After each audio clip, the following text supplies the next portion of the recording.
Ah, É, agora foi, agora foi. tô nervoso, mas ok. Basicamente, a gente tem programação funcional. Programação funcional é um paradigma para você organizar seu código de uma maneira um pouco diferente do que você vê com classes, em orientado a objetos, né? Em statements, em programação imperativa e outras coisas assim. Mas, tipo, pra que tu vai aprender programação funcional, tá ligado? Tipo, programação funcional, ele tem esses dois conceitos daqui e eles ajudam você a ter umas certas características tops, assim, no seu código que vão te ajudar, sei lá, tu organizar melhor seu código, tu deixar ele mais legível até, tu deixar ele sem alguns problemas que eu vou falar depois. E é isso, basicamente. Então, a gente vai começar aqui vendo essas três coisas aqui, que eles basicamente são o porquê que eu uso programação funcional, tá ligado? Por que eu não uso, tipo, só orientado a objetos, só imperativo? Mas por que eu uso programação funcional? Que é por causa desses três troços aqui. Então a gente fala ações, cálculos e dados. Eu tirei isso daí de uma palestra lá.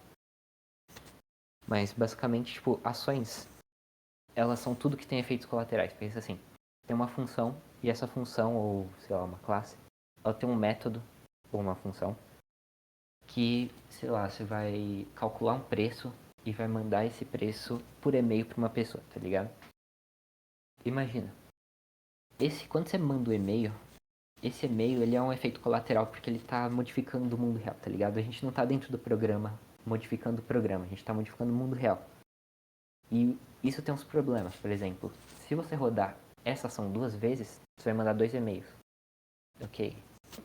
Tipo, não parece um problema por enquanto, mas daqui a pouco eu falo qual é o problema.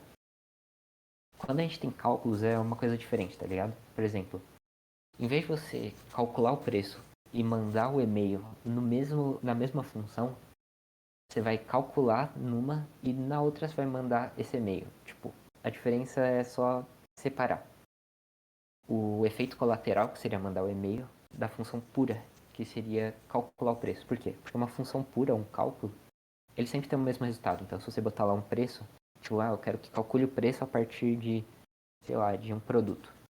Tu pega, bota nessa função, e essa função, se você rodar 100 milhões de vezes, ela não gera, ela sempre vai gerar o mesmo resultado e não importa tipo quantas vezes você rode a função. Sempre vai gerar o mesmo resultado e não vai modificar o mundo real, tá ligado? E agora dados são só dados, tipo 1, 2, 3, ABC como string ou texto, coisa assim. Por exemplo, esse código aqui em JavaScript, só para ter uma ideia aqui, quantas pessoas sabem JavaScript aí no chatzinho. Deixa eu botar aqui com reação, ó. Top. Cadê? Ah, thumbs. Pera aí. Thumbs up e thumbs down. Aí galera, bora votar pra ver quantas pessoas sabem JavaScript. Só pra ver se funciona.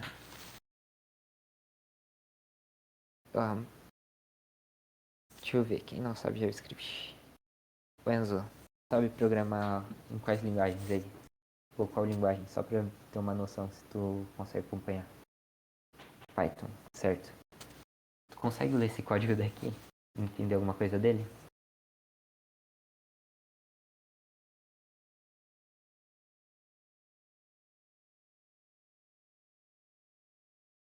Só o if, certo. Esse function daqui seria um def, tá ligado? Sim, variáveis. Let é para variáveis. Esse negócio aqui é a mesma coisa que o end. O for aqui é a mesma coisa que o for, que você vê, mas tenta só pegar o que o código faz assim como ideia. Mas tipo, esse código também eu tirei de uma palestra lá que eu tinha visto no YouTube, que depois eu mando aí. Que é basicamente, tem três funções. A primeira é para calcular o preço. Calcula o preço aqui certinho. A segunda manda os preços para uma companhia, então a gente passa um array de companhias. Ele pega a taxa e o preço e calcula e manda o e-mail, só isso. E uma função main aqui que não precisa em JavaScript, mas eu fiz só para ilustrar. Então a gente tem três funções aqui certinho. E no caso aqui a gente tem uma função de cálculo ou função pura e duas ações. E como a gente sabe que temos duas funções que são impuras aqui, porque esse send e-mail daquele impuro. Ele modifica o mundo real, tá ligado? Então, se a gente ver aqui, essa primeira função daqui, ela é um cálculo. Por quê? Porque ela é sempre pura. Não importa quantas vezes a gente rodar ela, olha, ela sempre vai retornar o mesmo resultado. Nunca vai mandar um e-mail, nunca vai printar, nunca vai fazer algo que modifique o mundo real. E aqui, a gente tem o que torna essa função sendPrice impura, que é comunicar com o mundo real. Aqui a gente tem uma função impura, e por consequência, essa função aqui embaixo que usa o sendPrices também é impura. Então essas duas funções daqui são impuras. E, tipo, pra que a gente vai ficar falando, nossa, essa função é pura, essa função é impura? Porque funções puras, como essa daqui de cima, são muito mais fáceis de testar. Sabe quantas pessoas aqui já fizeram testes unitários ou TDD para aplicações aqui? Testes. Vamos ver. Quem faz testes? Quem faz teste unitário aí ou só caga pra teste unitário e deixa pra lá? Mano, testar é tipo muito bom, tá ligado? Pra tudo que você for fazer aqui, você vai fazer um teste unitário. Imagina que você vai fazer um teste unitário com uma função que manda um e-mail, tipo essa função daqui de baixo. Como que você vai testar essa função? Se toda vez que você for rodar ela, ela vai mandar um e-mail. Entende? É meio triste. Sim, Jest é muito bom para teste unitário. Só que funções que você sabe que vão mexer com o mundo real, que vão modificar algo fora delas, é muito, muito ruim para testar. Tipo, testar essa função que manda e-mail deve ser um saco. Por isso que as pessoas usam Dependency Injection e outras estratégias para isso, né? Só que nesse caso daqui é só você separar esse send e-mail daqui, entende? Se você colocasse esse calculate price aqui dentro, seria mais difícil testar se calcula certo, se essa função calcula certo. Então, testes são mais fáceis de fazer se você tem funções puras do que impuras.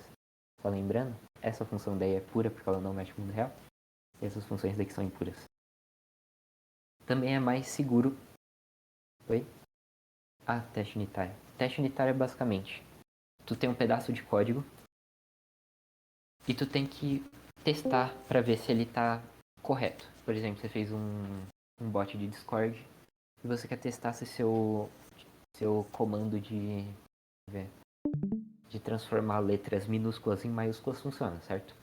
Então tu vai criar um código, que é um teste unitário, que vai testar se a função que transforma letras em minúsculo em maiúsculo tá correta, entende? Então você vai lá, roda o teste, e caso o teste dê certo, tu sabe que seu código tá correto no final. Imagina que você vai modificar esse código e você faz besteira. Aí tu tem que rodar os testes unitários para ver se você fez besteira ou não. Basicamente isso. Programação funcional também é mais segura e mais previsível. Por quê? Porque nesse caso daqui de funções puras, aqui eu não estou chamando quase nada que é do mundo real ou fora dessa função. Eu só chamo a taxa e o preço. Taxa, preço, só isso. Aqui eu estou chamando uma função de fora que é impura. Tipo, vou começar aqui falando sobre por que é mais seguro programação funcional no caso, em alguns casos. E a gente tem que falar um pouco sobre processadores para entender por que é mais seguro. Esse daqui é um processadorzinho incrível, né? E processadores hoje em dia, eles... processadores no geral, eles eram antigamente feitos com um core. Então, tipo, ele executava um, depois o outro, depois o outro. Então, você tem seu programa? É, triste. É uma imagem ilustrativa, meu cara. Mas processadores, eles executam uma coisa atrás da outra. Só que nos últimos anos, eles começaram a ter mais cores. Então você tem um dual core, um quad core, um octa core.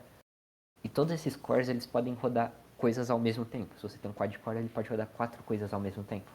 Isso dá muita vantagem. Então, tipo, isso daqui é uma imagem que fala sobre duas coisas que acontecem quando você tem threads, no caso. E alguns outros conceitos. Mas basicamente, quando a gente tem uma execução que ela é concorrente, ela sempre vai quebrar o fluxo de execução. Então elas executam primeiro aqui um pouquinho, depois o segundo um pouquinho, terceiro um pouquinho, aqui o terceiro um pouquinho, segundo um pouquinho, primeiro um pouquinho. E vai executando concorrentemente. Isso acontece em JavaScript, com Node.js. Você tá lá no Node.jszinho da vida, tu faz seu código incrível, E quando você tem eventos, ele sempre vai fazer mais ou menos uma coisa assim. Ele vai executar o primeiro evento, depois o segundo evento, e vai indo assim. Ou quando você tem threads em um processador que só tem um core, ele vai executar desse jeito também. Por exemplo, você está ouvindo música, um computador antigo, computador antigaço. Tu podia ouvir música ao mesmo tempo que você jogava, sei lá, Tibia. E como que isso acontece? Porque em uma escala muito pequena de tempo, ele trocava a execução de cada um. Então ele troca primeiro aqui música, depois o joguinho. Música, joguinho, música, joguinho, música, joguinho. E assim parecia que estava rodando ao mesmo tempo. Só que ele não está rodando ao mesmo tempo, ele está rodando 2 vezes mais lento, talvez. Aqui, nesse segundo daqui, a gente tem 3 cores. 3 cores executando a mesma coisa, executando ao mesmo tempo 3 coisas diferentes. Isso daqui é muita vantagem do que fazer isso daqui de cima. Isso daqui de cima demora 3 vezes mais tempo. Isso daqui demora 3 vezes menos tempo. Então o que acontece? Isso daqui é muita vantagem para algumas aplicações. Aí o que acontece com isso? Em algumas linguagens a gente tentou colocar algumas coisas para fazer isso daqui, fazer essa segunda parte ao invés dessa primeira parte. Para fazer essa segunda parte, a gente coloca threads. Deixa eu ver. Sim, concorrência. A gente coloca threads. Só que aí você está lá no seu programa em C, você está fazendo um joguinho e você bota 3 threads no seu joguinho. Aí você pensa, nossa, 3 threads vai fazer meu jogo ficar 3 vezes mais rápido se eu tenho, sei lá, não deve existir um processador de 3 cores. Mas você pensa, nossa, vai ficar 3 vezes mais rápido. Só que não. Às vezes você pode ter um problema disso daqui, que é uma race condition. Basicamente, você tem uma variável global y igual a 5, aí você pensa, 2 threads elas estão executando ao mesmo tempo. Nesse caso não estão executando ao mesmo tempo, só que é um problema. A primeira thread vai pegar o valor 5 e a segunda thread também vai pegar o valor 5. Só que quando ele troca para a segunda thread aqui, ele vai multiplicar por 2 e botar no lugar como 10. Certo? Certinho. Só que aí, quando ele volta para outra thread, ele vai somar com 1 e escrever como 6. Então, tipo, ele tinha pegado o valor antes e bugou o valor. Não era para ser 10, era para ser 11. Porque primeiro ele ia multiplicar por 2 e depois somar 1. Só que como teve essa troca daqui, ele resultou em 6. Então isso daí é um problema muito... Tipo, se você tiver uns dados meio complicados de mexer, isso é um problema muito fodido, basicamente. Voltando. Aí como que Elixir resolve este incrível problema de você, sem querer, fazer essa bagunça daqui com os valores? Ele faz uma linguagem puramente... faz o... então, vê se pode.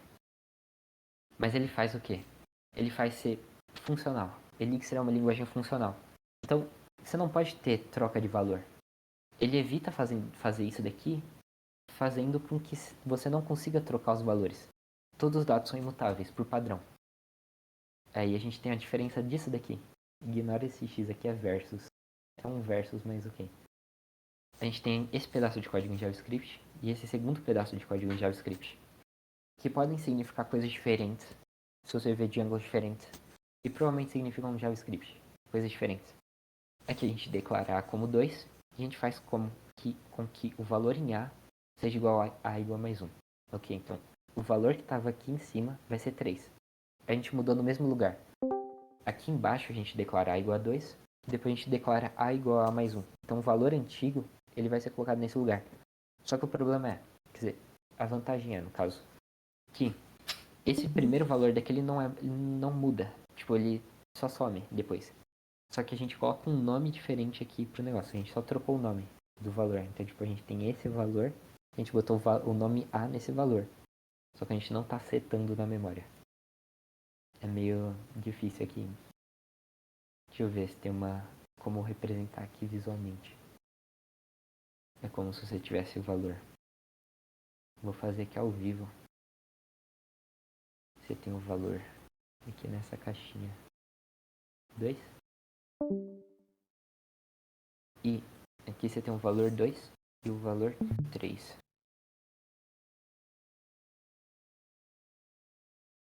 E nesse caso em específico, a gente cria o valor 3 e a gente fala que o nome A agora pertence a esse valor daqui de baixo. Então, esse daqui tem o nome A. Só que nesse daqui de cima, a gente sempre fala que esse daqui tem o nome A. E depois ele muda pra A mais 2 mais 1. Depois pra 3. Aqui embaixo a gente existe o nome A. Pertence a 2. Depois a gente cria o 3. E troca o nome pro 3. Tá. Assim, olha. No começo, A é igual a 2. E que A também é igual a 2. Na primeira linha. Foda. Aí, aqui nesse segundo valor daqui, a gente troca esse 2 aqui por 2 mais 1. Que vira 3. Simples, certo? Só que nesse daqui de baixo é diferente. A gente tem o nome A pro 2. A gente cria o valor 3. E depois a gente coloca o nome A pro 3. Entenderam a diferença? Desses dois pedaços? Deixa eu ver, vamos ver. Vamos botar aqui thumb. E thumb down. É só, tipo, renomear o valor. Trocar o nome do valor. E isso daqui, essa segunda alternativa é o que Elixir faz.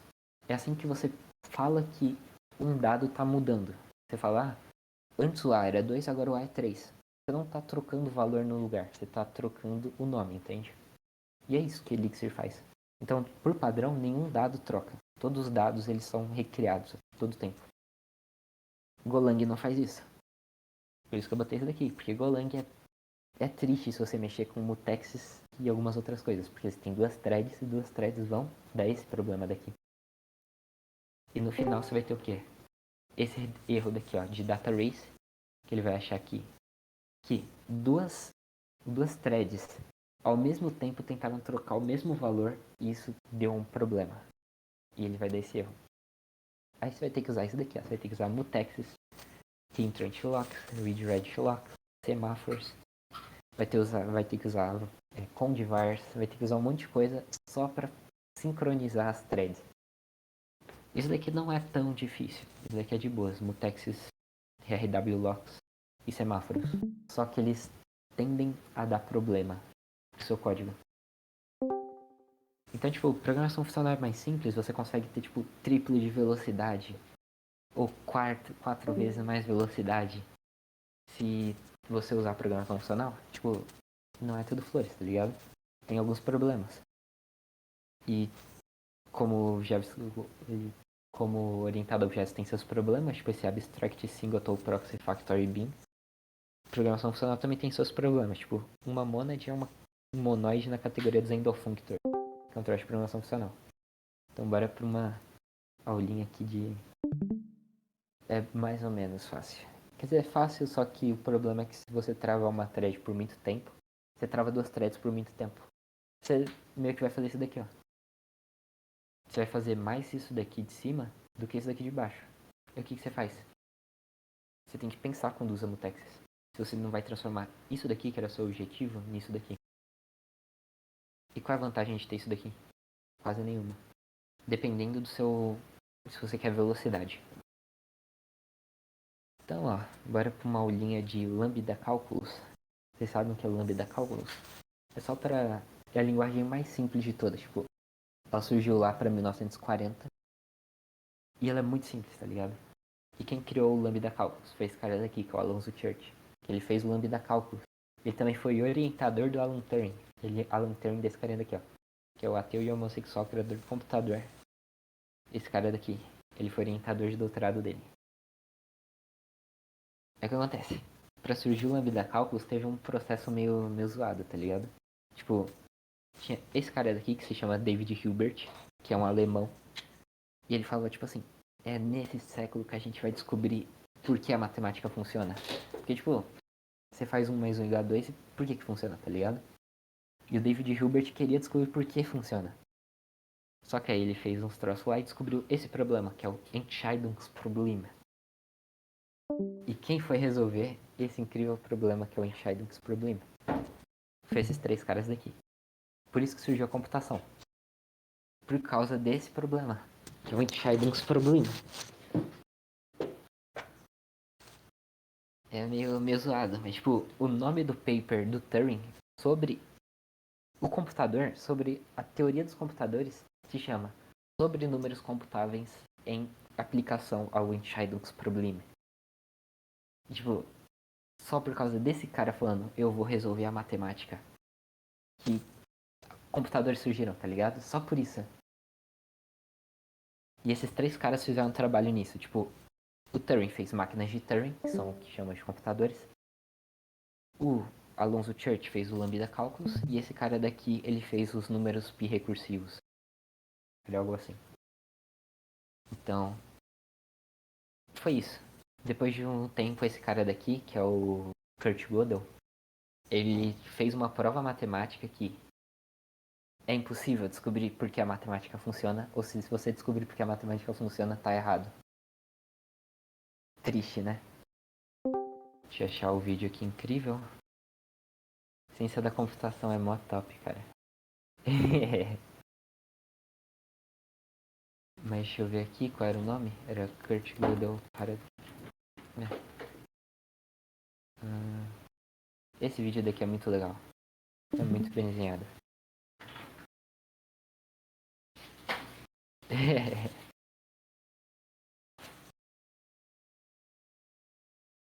Mas aí basicamente esse vídeo daqui explica como que esse cara daqui, que é o Kurt Gödel, como que ele, entre aspas, quebrou a matemática.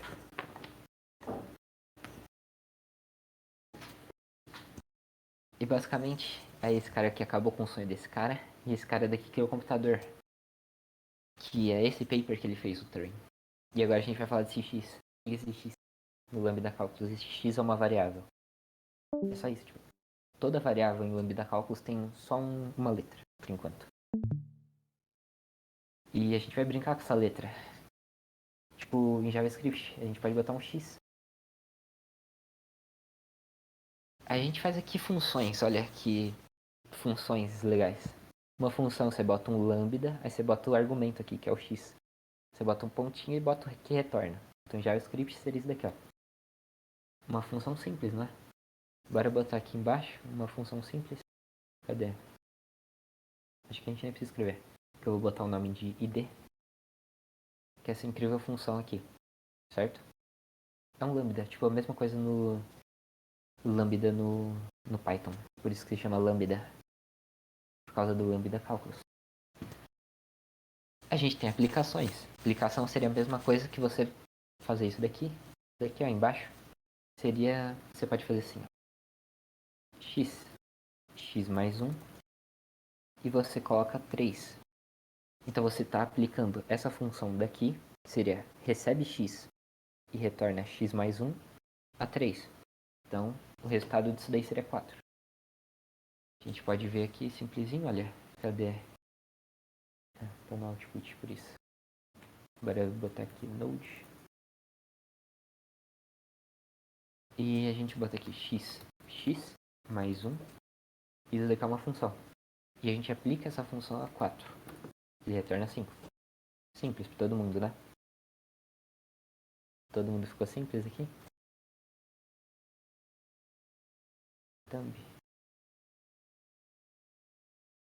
Thumb down. Só uma curiosidade. Em lógica... Esqueci o nome agora. Em lógica, basicamente. Quando a gente tem, tipo, x implica em y, tipo... Ah. É bem simples esse, o Alex. Mas basicamente, olha. Eu vou escrever desse jeito daqui. Recebe x e retorna x aplicado a y. Quer dizer, z aplicado a x. E que é aplicações. Vou escrever desse jeito.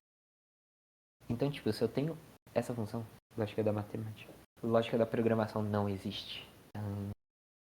Depois eu mando um vídeo sobre isso. Mas lógica da programação é retardada de se falar. Porque, tipo, só existe no Brasil, tá ligado? Mas ok. Lógica do paradigma. É. Mas aqui, ó. A gente tem isso daqui. A gente tem aplicações. E bora reduzir expressões. A gente reduz expressões assim, olha. a gente recebe Z, a gente recebe X, e a gente aplica X a Z, quer dizer, é basicamente isso, e a gente aplica com Y, então a gente recebe Y por Z. Só você botar esse Y aqui no lugar do X e tirar essa primeira parte. Entenderam? Alguém não entendeu? Deixa eu ver aqui, ó. Não entendi. Deixa eu botar aqui. Não entendi. E bater um caralho aqui.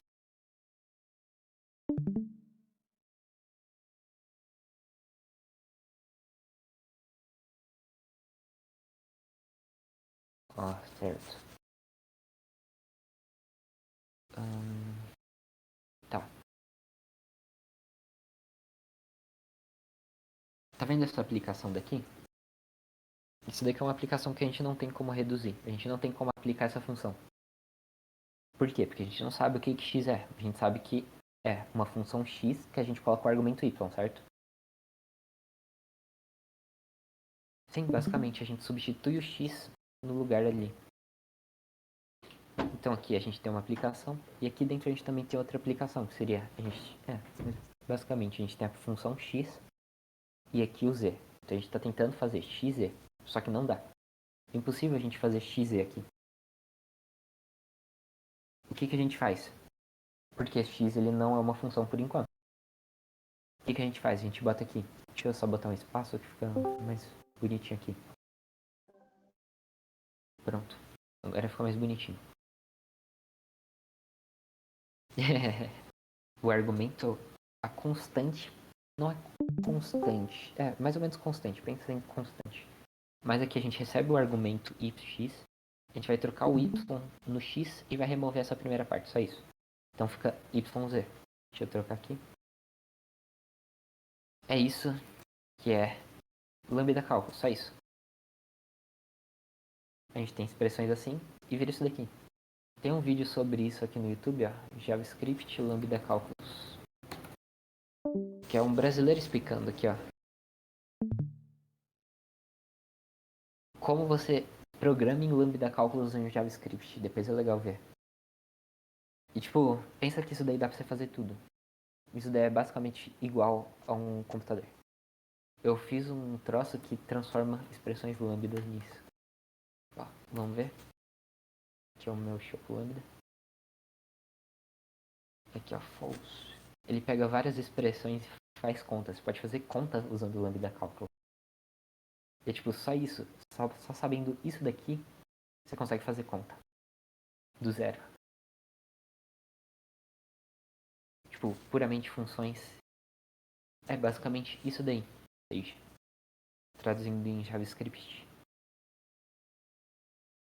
Agora a gente tem uma expressão aqui maiorzinha, que eu botei um literal, que é o número 3. E agora, toda função, é só um negócio, toda função só tem um argumento. A gente só pode receber um argumento em cada função. Então, se a gente aplica 3 nessa função que retorna uma função, que é x mais y, o que a gente faz? A gente troca o 3 pelo x, fica, se a gente tirar aqui, ó, a gente tira aqui, a gente tira essa parte daqui, quando a gente troca aqui x por 3, e vira isso daqui. Uma outra função com 3 mais y. Entenderam? Alguém brisou aí? Em JavaScript é a mesma coisa, olha. Let x, let função, x, y, x mais y. Aí se você faz, deixa eu botar aqui embaixo. Carai, porque tem um yield ali, não era? Tá. Se a gente tem função, que é essa função daqui de cima, a gente faz uma função de 3 e o que a gente retorna? Uma outra função. Então a gente retorna essa função de dentro.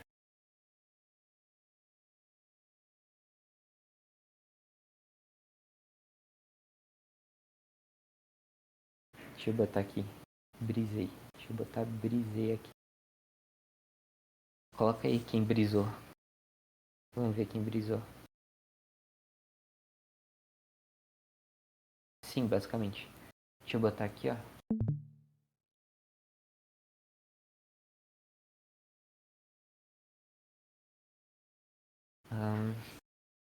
Pessoal que brisou aí.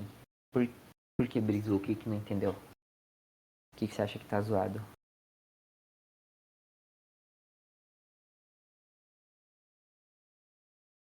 Gostei da palavra reagir. Tá.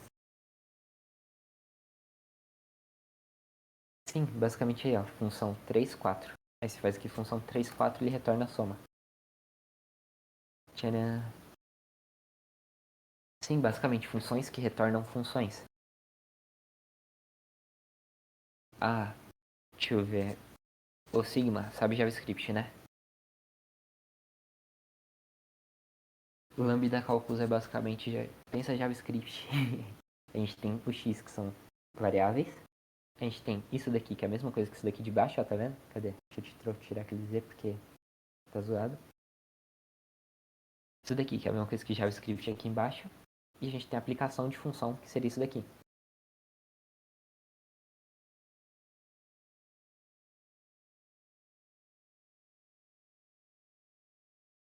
Esse cálculo, eu vou explicar. É basicamente porque eu tô tentando explicar como pensar programação funcional. O Mister. Por que que a gente tá usando isso daqui? Porque a linguagem que eu vou falar usa esses conceitos. Se a gente tem isso daqui, ele retorna outra função ali embaixo. E se a gente aplicar essa função com 4, ele retorna 7.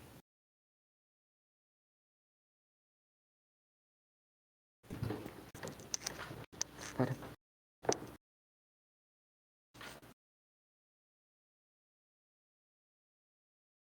Alguém continua brisado aí? Fale no chat ou cale-se para sempre. E fique com dúvida. Sim, dá.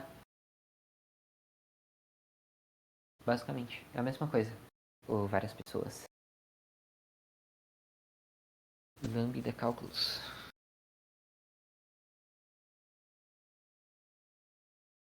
Aí agora entra a parte que muita gente não gosta.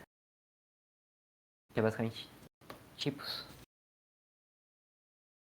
Pra que serve tipos?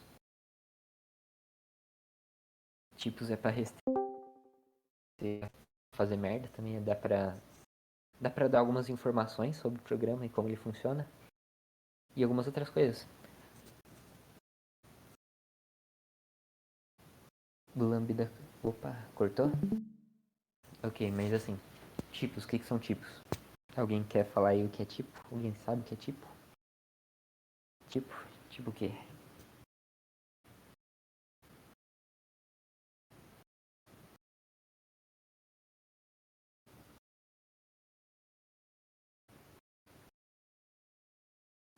É basicamente isso aí, livro. Mesma coisa. Se você. Isso daí sabe pra que é útil? Imagina que você tem uma função que você precisa fazer ela várias vezes. E você não quer ficar tipo, não quero ficar refazendo ela todas as vezes. Você pode botar um parâmetro e aplicá-lo à metade. E depois você pega essa metade e usa em outro pedaço. Tipo assim, ó. Não é uma função recursiva. É parecido, mas não é. Pensa assim, ó. A gente. É, é uma técnica chamada de currying ou partial application. Para que você pode usar isso? Você pode fazer isso daqui, ó. Eu quero fazer uma função nova agora. Uma função que se chama add5. Quer dizer, add e x, y e x mais y. O Discord tá travando, tá triste. Deixa eu ver. Se eu olhar minha tela aí, resolve. Mas olha. A gente tem uma função chamada add, que ela faz essa soma. Só que você, tipo, não quer ficar toda hora fazendo assim, ó. Pensa que você tem que fazer várias vezes. 2, 3, 2, 4, 2, 5, 2, 6. Você não quer fazer isso todas as vezes. Pode usar dessa forma daqui, olha, pra simplificar. Add, sei lá, with to. Isso daqui é um exemplo meio tosco de fazer, mas ok. Você bota aqui o add with to e bota assim.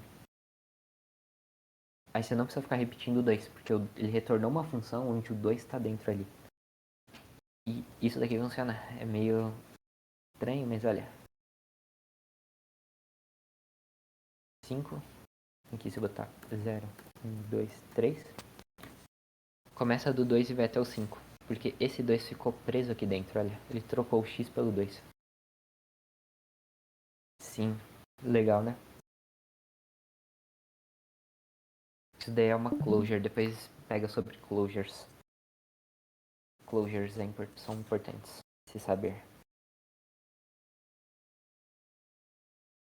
Você pode fazer isso para várias coisas. Eu tinha um amigo que programava em Golang e ele tava precisando botar um troço dentro de uma função e toda vez ele tinha que repetir a mesma coisa. Então o que ele fez foi fazer uma função que retorna outra função. E é basicamente isso. Para que servem tipos? JavaScript não tem tipos, JavaScript é dinâmico. Mas tipos eles servem para te ajudar em algumas coisas, tá ligado? Esse daqui tá ok, mas tá. Mas tipos eles te ajudam em muita coisa. Tipo, você pode descrever um programa só com tipos, sem escrever o código em si, pelo menos em Idris. Você pode usar eles para restringir que você faça bug sem querer. E isso ajuda em coisas tipo assim, isso daqui nunca vai acontecer numa linguagem bem tipada, entende? Você tem não reais. Isso daqui também não vai acontecer em uma linguagem tipada.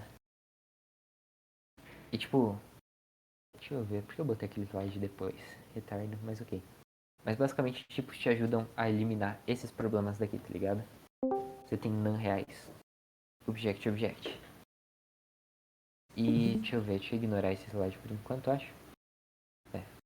Então a gente agora tem lambda cálculo chipado. Esse x agora é um int. A gente tá falando que x é do tipo int. E agora x é do tipo int setting string, que significa é uma função que recebe int e retorna string. Alguém brisou nessa ideia daqui? Desse tipo?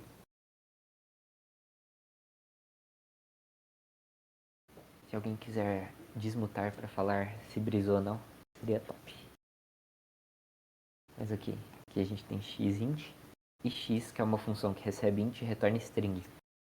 Então a gente pode pegar x, que é do tipo int e retorna string, e o y, que é do tipo int, e se eu juntar x e y, tipo assim, ó, let x, x é um, let return, sei lá, hatch, que vai ser o nome, e vai fazer aqui x to string. Isso daqui é uma função que recebe int e retorna uma string. Vamos testar aqui. Será que é mesmo? Eu não me lembro. É. Type of. É uma string. Então a gente pode fazer isso daqui.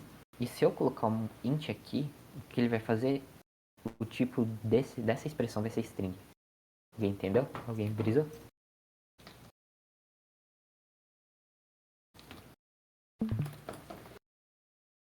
Deixa eu botar aqui.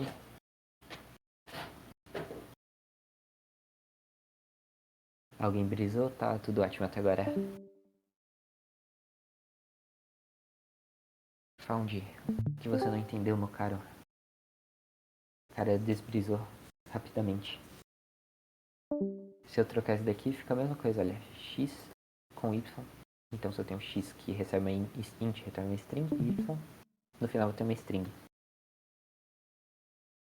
Ninguém não tinha... Entendi. Se você não entendeu, se você brisou. Então, ó, se você tem Z, que é uma string, e W, que é um int, se você fizer uma função usando Z como argumento e retornando Y, quer dizer, e retornando W, você tem uma função agora. Uma função que recebe string e retorna int. Alguém não entendeu? Chatzinho é pra caso brisou. Mas ok, a gente tem uma função aqui chamada toString. Essa função toString é uma função que recebe int e retorna string. Olha que incrível, toString faz a mesma coisa. Faz 44 minutos que começou, Samuel. 44 minutos já? Mas tu sabe o lambda cálculo, não é? Então, ó, agora a gente tem um troço enorme agora. A gente tem uma função aqui, que é uma função que recebe x, que é um argumento. Esse x tem que ser um int. Ok. Aí a gente tem, ele retorna aqui, ó, retorna essa parte daqui, que recebe y como argumento, e y é de qual tipo? Y é uma função, então a gente recebe uma função nesse troço. A gente recebe uma função e a gente aplica x nessa função y, e a gente retorna isso. um exemplo de um parsint sem usar parsint? Como assim? Ou seja, no Lambda Calculus, no Lambda Calculus seria enorme, cara. É tipo, isso daqui é pra descobrir o número que é L menos 1. Putz. Depois vê gravado qualquer coisa, se o que nós estiver gravando. Mas olha, isso daqui é o Lambda Calculus pra você fazer o número menos 1, tá ligado? É meio complicado aqui, como pode ver. Que a gente tem um sucessor 10 é o sucessor de 9. A gente pode fazer aqui a multiplicação. Entende a brisa doida aqui? 6.